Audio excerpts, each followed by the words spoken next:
If you've ever done CrossFit, OrangeTheory, or even F45, you know the drill. At the end of each workout, most people put their scores up on the board, and it's a great way to track progress. And, it stirs up a little bit of healthy competition.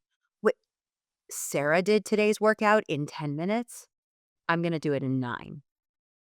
That kind of push can be healthy to a degree, but if Sarah always beats me in running workouts and I always crush her in strength workouts, I have a couple choices. I could stay annoyed every time a running workout comes up, which I probably would anyway.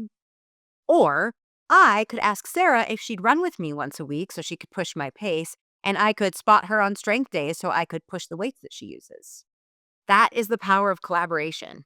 Competition can fuel you, but collaboration can multiply growth for everyone.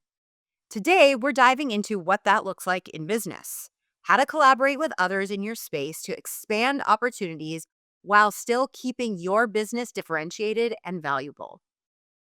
My guest today is actually going to be sitting right next to me. But before I introduce who she is and we get to chatting, we start every episode with a listener question and a segment called, Hey Coach. So, what is keeping you up at night about your business? If you had a business coach in your back pocket, what would you want to know? Submit your questions to Leslie@thefitnessofbusiness.com. Hey, Coach, I'm a real estate agent and I'm thinking about joining a local monthly roundtable for real estate agents in my area. On one hand, it feels like a smart move to connect with other professionals who get what the business is like. On the other hand, let's be honest, we're all competing for listings in the same city. I'm worried I'll either hold back and not get much out of it and waste precious time, or worse, share too much and lose my edge. How do I know if collaborating with competitors will actually help me, or if I'm just setting myself up to get burned? Hi. Hi, Leslie. Hi, Cassie. We're so formal. Nice to meet you. It's really nice to meet you. It's been really a pleasure to have you here. Can't remember how We can't remember how we met. Yeah. So why don't you introduce yourself? And as you're talking, maybe I will have like a memory come flashing back as to how we met 600 years ago. Go ahead. Okay. Yeah. Hi. I am Kathy Waite, and my husband Cody Waite and I run a coaching business geared towards cyclists. Our coaching business is called Waite Endurance, and our elite junior development team is called We Development. And We stands for Waite Endurance, and it's, a play on words about how we are together. We are a team, community, all that fun stuff. But it's a clever name, and that was Cody's brainstorm on a bike ride one day, and he does his best thinking while on his bike.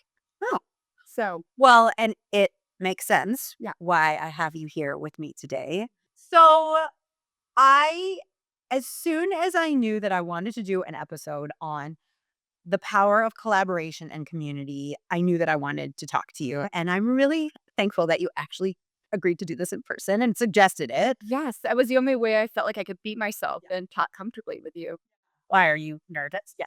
Last night I had a dream born out of some anxiety about doing this podcast recording. Because there's high. It's high stakes. It's high stakes. Yes. And in the dream, I arrived at your recording studio.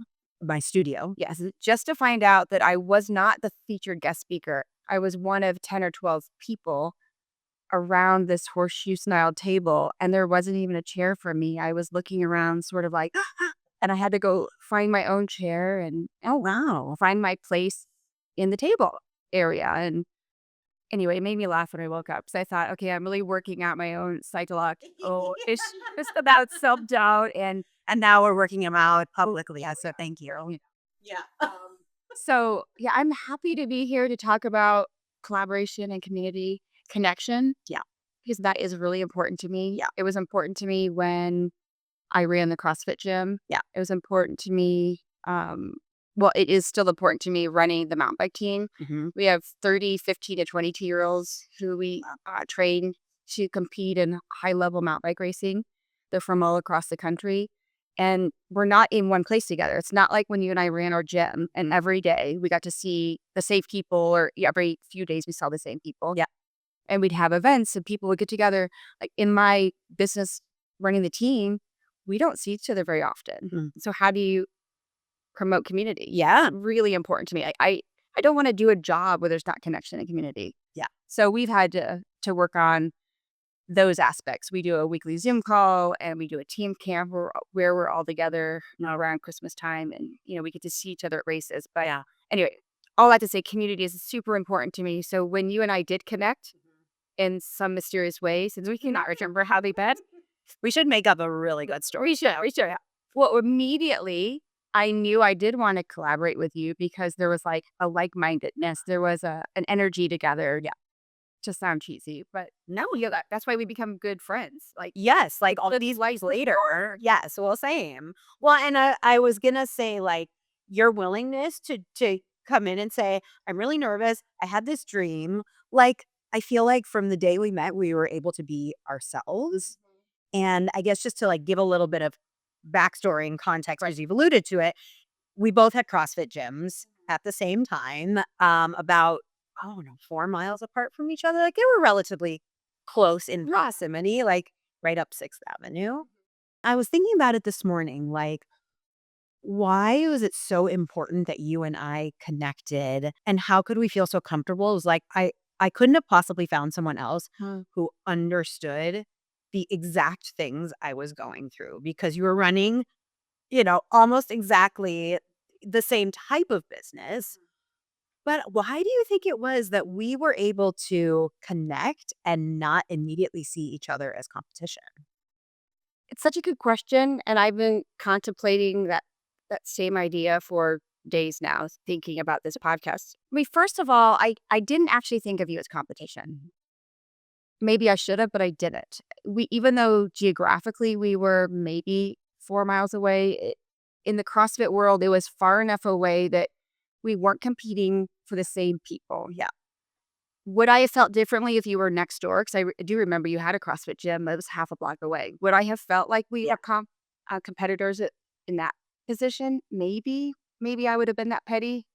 But you were far enough away that I never felt that way. Yeah. And then I was just sort of desperate to know more about how to run a CrossFit gym. I inherited this gym from my friend Mark.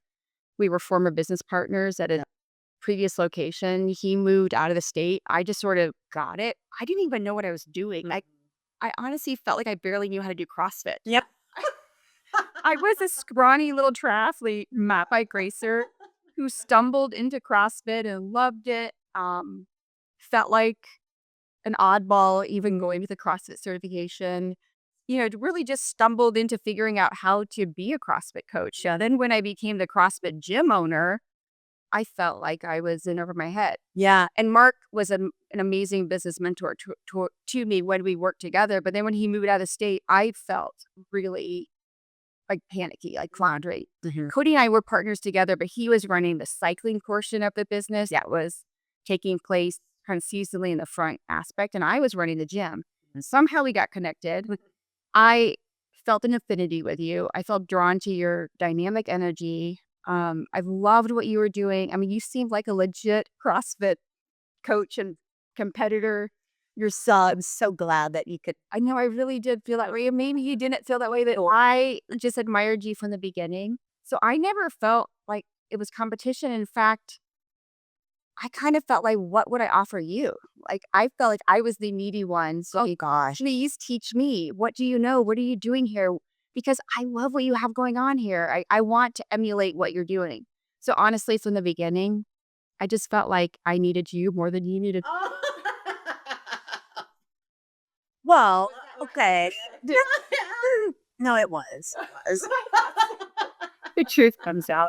I think that, like, I'm trying to think about the mindset that I was in. Again, this was, I mean, 14? 20, No, I think it was 2016. 2016 is when you. Okay, so I feel like my business mindset was like, and I've since I think had some perspective as to like why this was not the best approach. Just like I'm gonna figure it all out. I've got a handle on everything. I don't really need help, but I think what I was seeking was the connection and the to be able to like commiserate with somebody who was not judging me for the things I was complaining about and who just totally got it. I did get it. And it's like, it didn't, maybe you see those needs as like one being more valuable than the other. I don't. And I think what's so kind of ironic about the CrossFit world is like there's, at least at the time, I don't know how it is now, but there was such a big emphasis in like the CrossFit branding and messaging about community and, we're for everybody. And I tried to connect with other CrossFit gym owners before you and I met and create some sort of like a CrossFit owners community in Denver or Colorado or whatever. And I got like a ton of pushback, Really? a ton of resistance. That shut down. I got shut down by everybody but you. How, But, how did I same. And I just, like, could never understand why more people weren't craving it or recognizing the value in the collaboration. So, anyway, Well, I I'm think glad it worked out then. I had to be more geographically close because maybe that would have maybe. made a weirdness. I hope not. Yeah. But right from the start, I just felt like this is something I really need Mhm. Same. because it's lonely. It's sort of like being a single parent. I was a single parent, basically. Yeah. And I had to, And you were, sort of. yeah. And I was sort of lonely and I felt ill-equipped to Mhm. do what I was doing. And I could run some things by Cody, but he was focusing on the other part of our business. Yeah, like I said. And Yeah. you got it. You knew how hard it was to staff the classes, to come up with interesting programming, to take care of the menial tasks, Yeah. retain clients. Yeah. All of it. Yeah. I think one thing that I really appreciated was I had a really hard time taking classes in my own gym. I mean, I did it. I did it consistently. Obviously, I was there and I was, working out regularly, but felt like every time I would take a class at my gym, someone would come up to me and say, "Oh, I need to like give you my new credit card," or "Hey, can you watch my form?" And I was like, "Oh, I just want to be an athlete. I just want to be Person. I want to be a normal person. I want to be coached." And it doesn't happen inside your own gym. And so I would come to your gym and take classes and like that felt really good. It was really nice balance. So I mean that's just like one of the small ways I think we found collaboration. But what are some of the events that you remember we did together? Well, my favorite was when we collaborated for the Open, Yeah. the annual competition where you're getting judged and scored with points, and very few people make it on to the next part. Yeah, it was at least like a qualify. No, it is still a qualifier to eventually be able to compete in the CrossFit Games, which Obviously, I was like a pro. But we collaborated to make it fun. I think we did it on Friday nights, like a Friday night lights, the other thing. But yeah, food and drinks were involved after the workout, and we just got to make it a friendly rivalry and bring out the best in people and fun music and laughter and pushing ourselves to those physical limits. So that was so fun. yeah, I loved it. I know I loved it too. Loved it. And I think what was so cool about that event in particular is that like we both had this really cool energy in our respective communities and then they came together and totally meshed too. So it was like the cultures, complemented each other. Which I thought was sort of funny because your crowd was a smidge younger than my crowd. Do you remember that?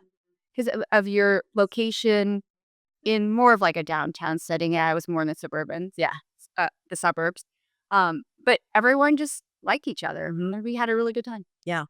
I mean, ultimately, as we're talking about it, it's like if the person at the top, the leader, can see collaboration with, someone in the similar industry or similar space as valuable, then it's going to trickle down to, the members, staff or whoever it is in whatever context it is. Like, but if the leader feels threatened in any way, I think it's just like it Guarded, different. yeah. Like what I can't really understand the benefit of holding something so tight. Like, I don't know. Well, one of the things that Cody and I have learned running the mountain bike team is a continuation of the lesson we learned running the gym. is that there's a place for everybody. Yeah. And there's a business model that's going to work for each person. Like your gym had the same friendly spirit, camaraderie, desire to improve themselves physically and all those things. Yeah. And so did ours, but you still like had your own people and there's a gym that's for everybody. Yeah. And that's what Cody and I learned running this mountain bike team. There's a team for everybody. We don't need to feel competitive with the other teams. Right. Because there is a team and a vibe and energy for each rider that's out there who wants to connect with their mountain bike team. Yeah. And you just have to like not get weird about it, not Yeah. competitive and territorial. Yeah. So how do you do that? Like, especially if you're, just starting out something new. And, I've talked about this sort of like in regards to boundaries, and being able to say no to, you know, the an opportunity that just doesn't align with your company's values or your values. Like when you're just starting out and you just want to say yes to everybody, like how do you identify whether someone is going to be a valuable asset to your team or a collaborative partner, or when maybe some signs to look for that might be red flags? That's a great question. And you're speaking more about collaborating with other business owners, not about who we'd want on our mountain bike team. I think both. I think, collaboration and community, and all the not all the C words. the the longest C word. Right, the modern two words. Yeah, I think that first you have to have a clear idea of who you are as a person, and who you are as a business, and they usually go hand in hand. Yeah. I mean, if they didn't, then you're not going to probably make it anyway because you're trying to do something in a business sense that doesn't even jive with who you are as a person. Yeah. So first you need to know a clear vision of what you want to put out there in the world. What is your product? What is your service? Is it a reflection of your core values? And I think Cody and I have done a really good job with that. We did that with our gym and we've done that with our mountain bike team. And then we start drawing people into our community, our organization that align with those values. Yeah. And then in terms of collaborating with like-minded business professionals who are doing the similar things that we are, um, our world's a little interesting. So we meet other team directors, team managers, and coaches at national level mountain bike events, and you can be tempted to feel like they are your competition. Mm-hmm.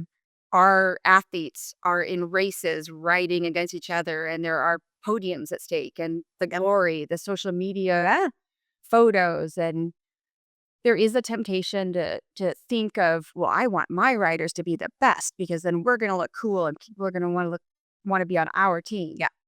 And so to be honest, I didn't really collaborate with the other team directors for years. I sort of like embarrassing and frustrating. Like, how did I not learn the lesson from our CrossFit? Yes. But eventually, they matured. Oh. Oof. I mean, it is a slow process. A little wisdom each year maybe will turn me into a wise person at each rate. Oh, that's boring. It's boring. Yeah.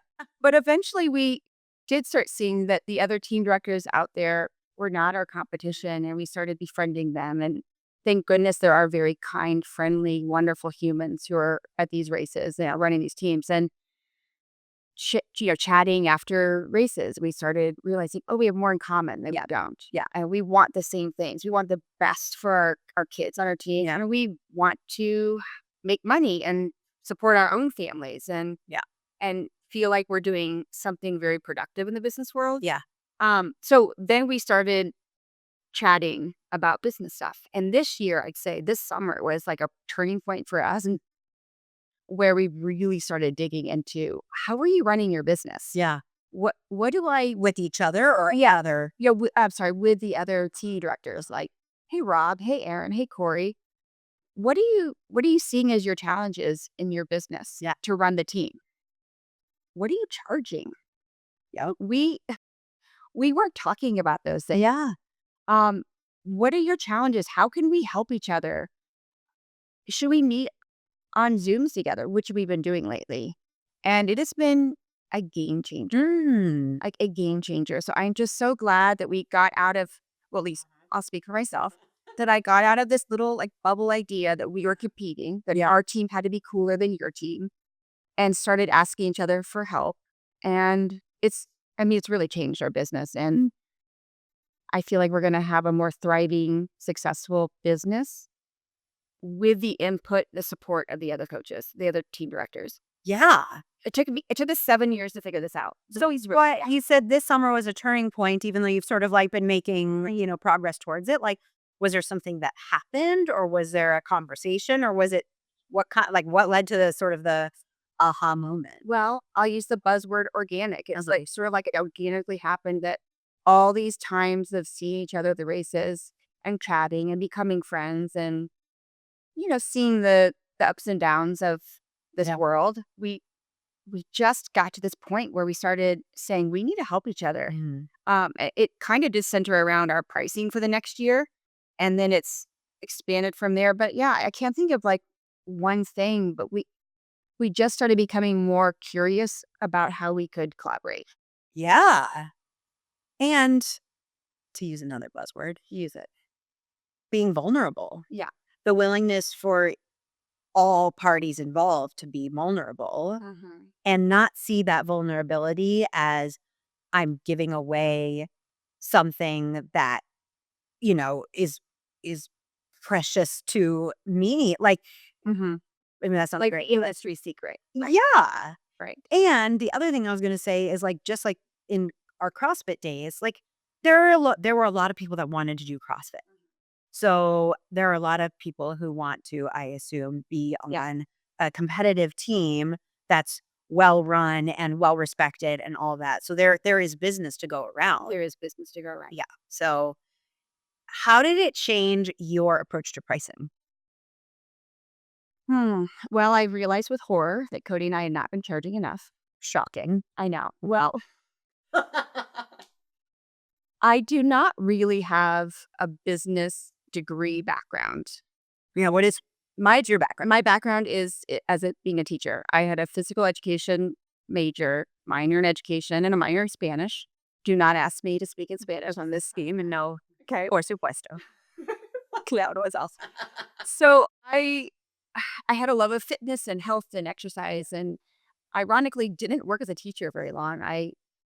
I worked in offices more than anything. So in a role of business, I was the admin helper. I was the task doer. I was not the entrepreneur.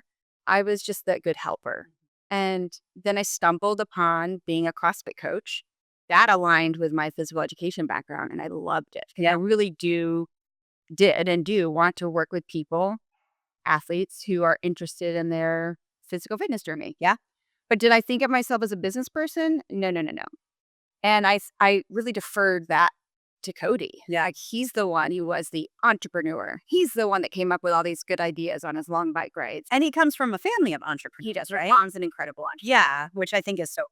I always find that fascinating. Like, where does this come from? So, Well, actually, my own dad is one as well. He worked his way up in a company and then became co-owner, and he's very business minded. Yeah, we would talk about business too, but somehow that did not translate to me thinking of myself as a business person or a business owner. I do think it goes back to the culture in which I grew up that women were helpers, they were not leaders. So part of my maturity process, my metamorphosis has becoming more confident in myself that I do have ideas. I do have interesting ideas. I do have, value and really important input in the way our business is run. And I mean, I think that when I collaborated with you right in the CrossFit gym, that's what stands out to me. Like you seem so confident, and maybe you were putting on a facade, but that's not how I felt. I felt like you knew what you're doing, and I wanted to be like you. I wanted to feel like a confident business person. Yeah. So I'm really proud of myself that I'm coming into this understanding that I do have business ideas that are very important. Yeah, what Cody and I are doing. But it's been a process of getting there. Yeah.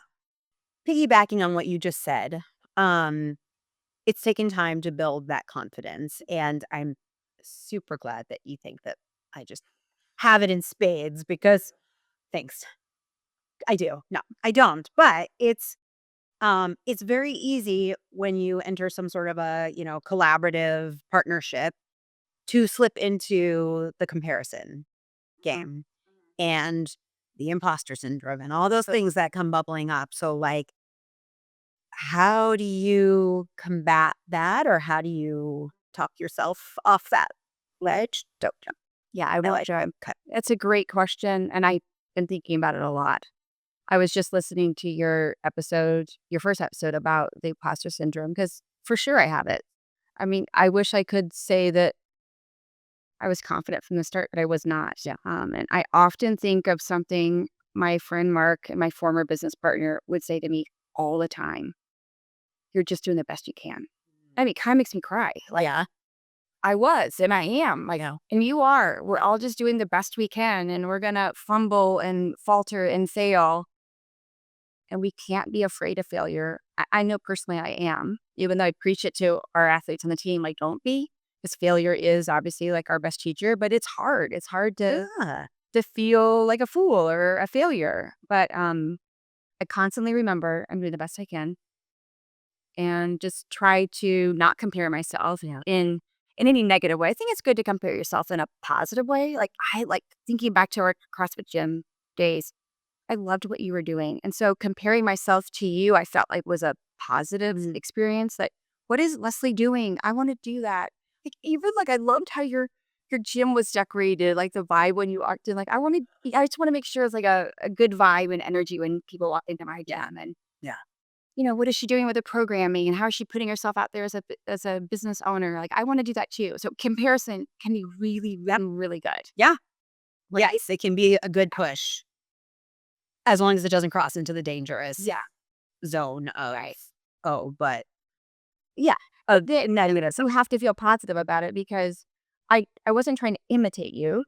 And Cody and I don't want to imitate another team. Yeah. Because we have our own ethos on our team. We have our own mission. Like, we have our own structure of how we're doing things. We are very different from other teams. Yeah. Um, so we just have to make sure that we keep our vision very clear, and that when we have those moments of comparing, and we do, sometimes we get like low, we get down in the dumps. We have those times. We're really lucky we have each other's. And we'll just like sit, and I'll say, Cody, I'm feeling this way, and what are we doing?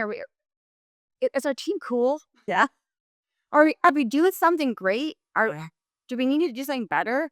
And of course, we can like always improve our business, but Yeah. sometimes we just have to sit and chat with each other and say, no, we're doing a great job. You're doing the best you can. We're doing the best we can, and people want to be around us, and people want to be with us, and we're making a difference in kids' lives, and the ones who are supposed to be with us are with us. I mean, I think you cannot diminish the importance of everything you just said, because I've been hearing a lot lately about, especially as I'm like, you know, getting more active on social media. Like, I've done this rebrand, and it's really like the business is me. The business is not, a physical gym anymore. And that's been a real change of mindset and perspective. But um I've just like been in so many seminars and meetings and conversations where someone reminds me that, like, someone wants to work with you because they like you. They like you.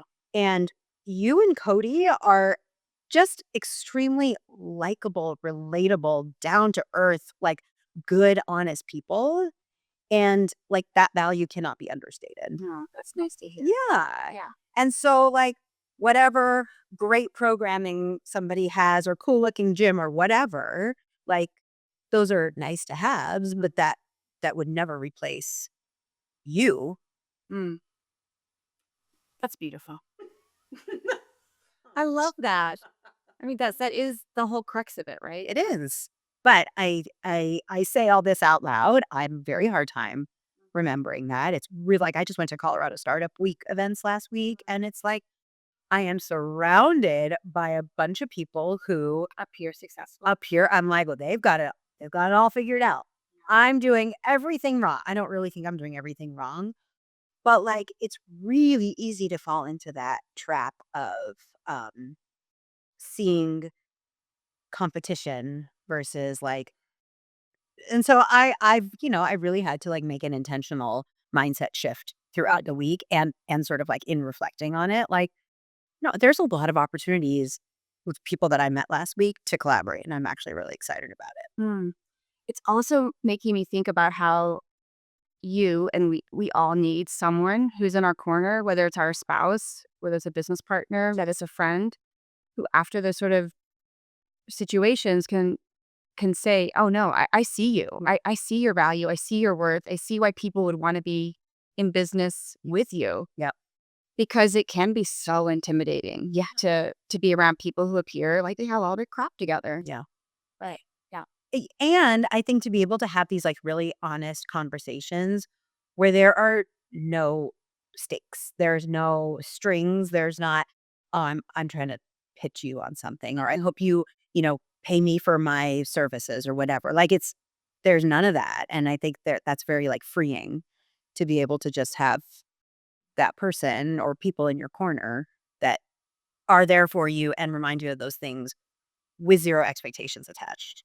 Well, that is what bonded us, I think, is we were each other's cheerleaders really seamlessly and amazingly. We barely knew each other, but immediately first of all, we saw the value in each other, and then we wanted to remind each other of that value. Yeah. And like, I loved it. And it was so easy to be your cheerleader. Like, I saw what you were doing. I saw who you are. We were who you are. Like, yeah. Anyway, so I love that part of it. Like, let's just keep being each other's cheerleaders. Always. Always.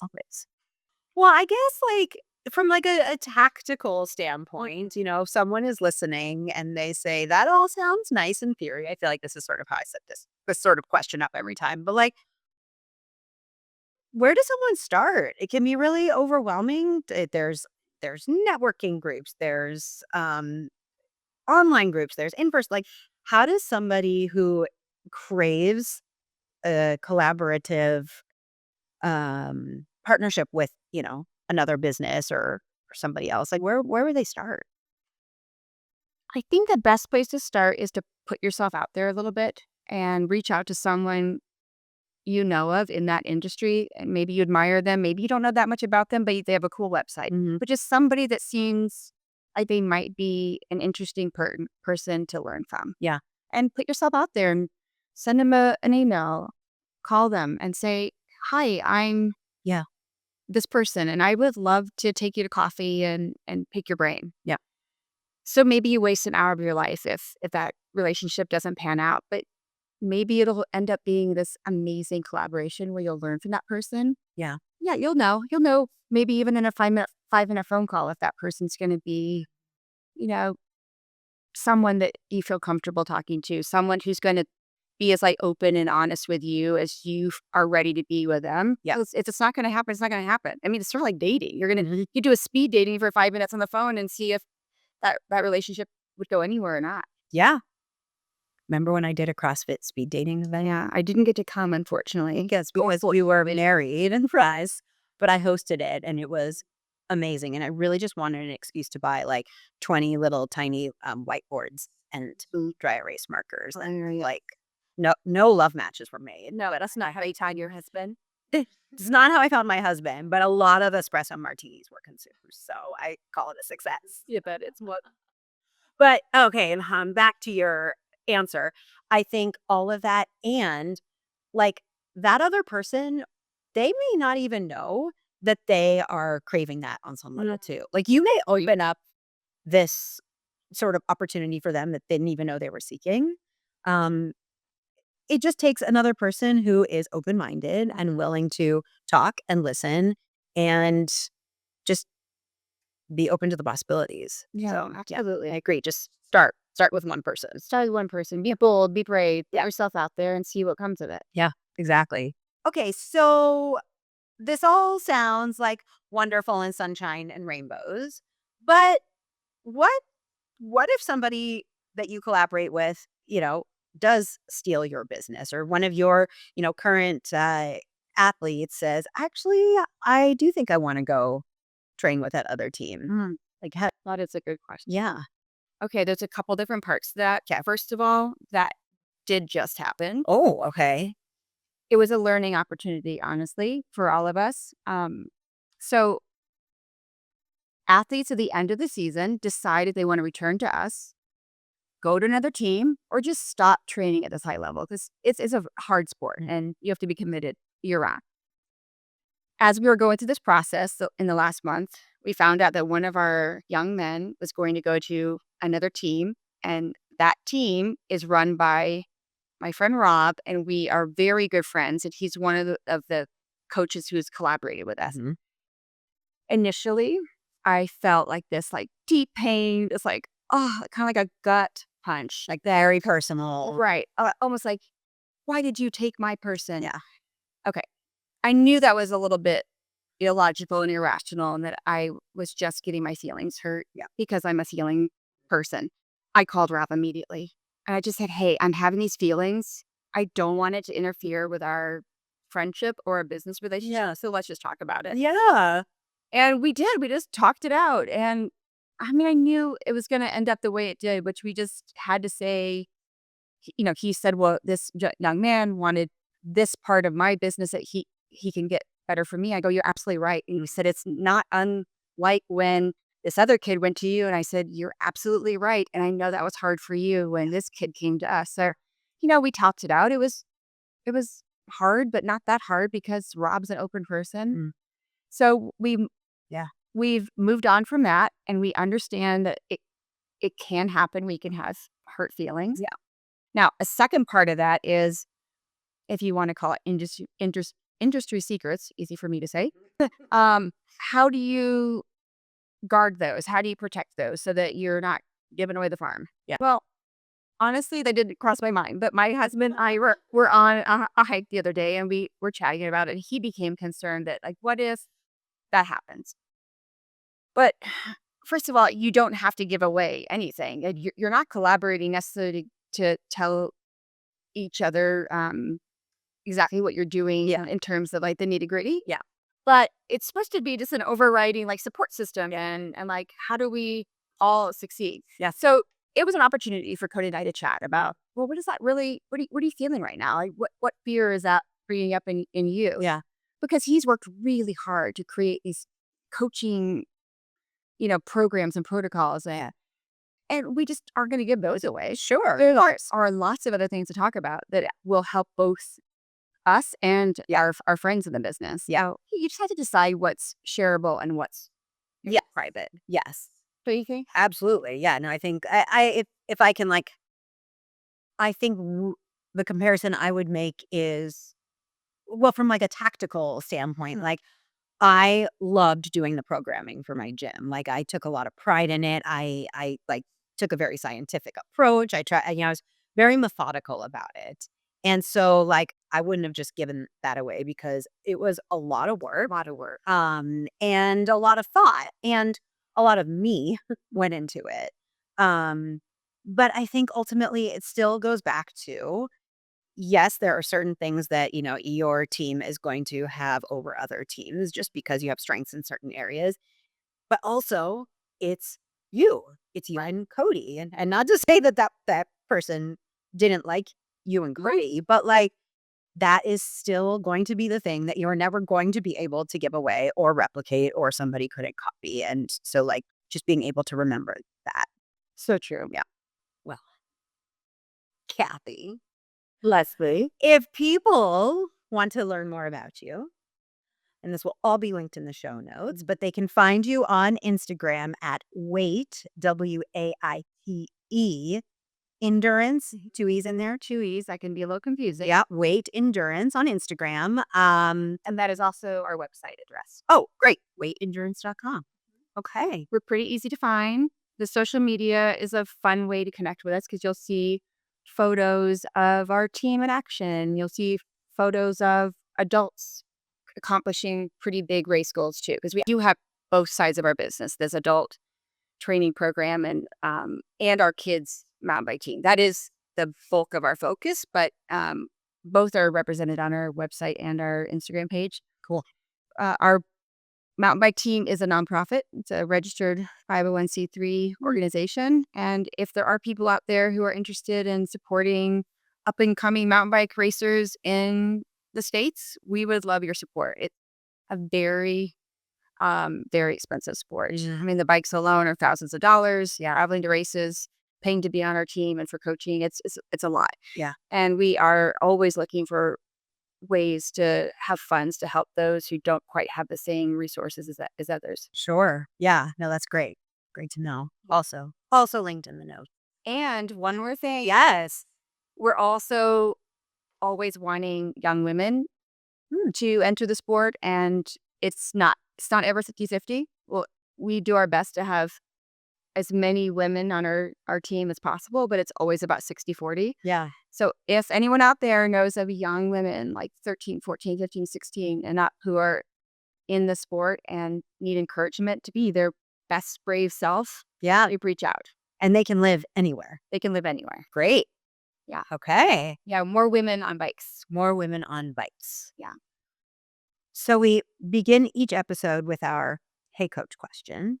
And I like to end each episode by asking my guest this question, but you probably already heard it because you've actually listened to this. Mm-hmm. But you're just going to pretend that this is a spontaneous question. Okay, here we go. So we talk about how running a business is basically like doing a workout. Right. So what is one strength or habit that you wish you had developed earlier in your career? I think I've already touched on this, but I'll say it again because it's like right in my heart that I wish I would have had more self-confidence. I wish I would have believed that I had important ideas and valuable insight into the running of the business and that I wasn't just a helper.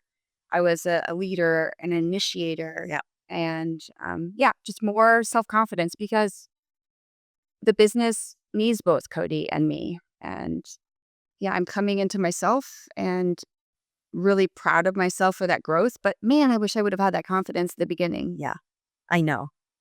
That's hard. That whole hindsight thing. Hindsight. Ugh. Yeah. Put your glasses on. Well, thank you. Thank you for your honesty. And Yes.